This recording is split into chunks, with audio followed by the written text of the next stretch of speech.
So what I've learned about arenas, the physical space matters, of course. But what matters more than the physical space is the experience that people have around that physical space. I've also learned that you do not need a Rolls Royce to create a great experience. You can actually have a Fiat and have a great experience as well. And so the fact that you're building a 5,000-seat arena in a small market does not mean that you cannot provide an incredible, fantastic experience for people. The fact that you're not going to spend hundreds of millions on fancy finishes does not mean that you cannot provide for people a great experience. I just want to share with you some of my principles that my friends at EuroLeague are beginning to hear a little bit. And these are principles that I apply to arena development and principles that I apply to business. Number one, and this will tell you something about how I think about media rights in the future too, because I was asked that question earlier today, which is, it's 2022. My son's 22. He's who I learned from.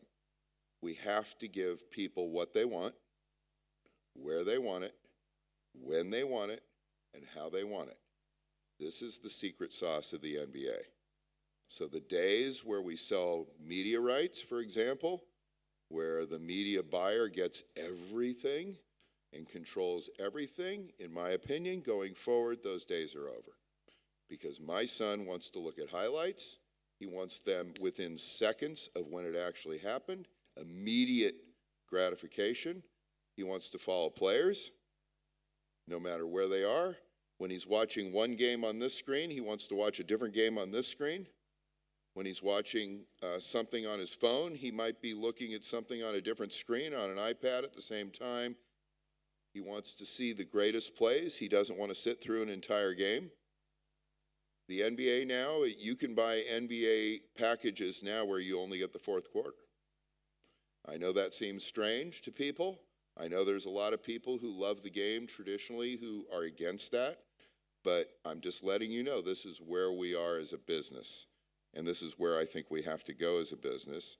And that means that when you ask people to come into your home, your arena, you have to give people a communal experience.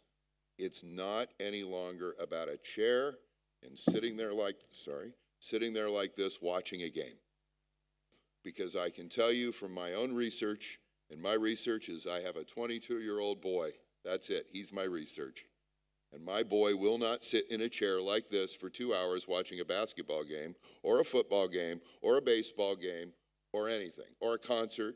They want to move around. They need to be connected the entire time. You need to provide connectivity. Tortona, Barcelona, you have to have connectivity. If you don't, it's not going to work.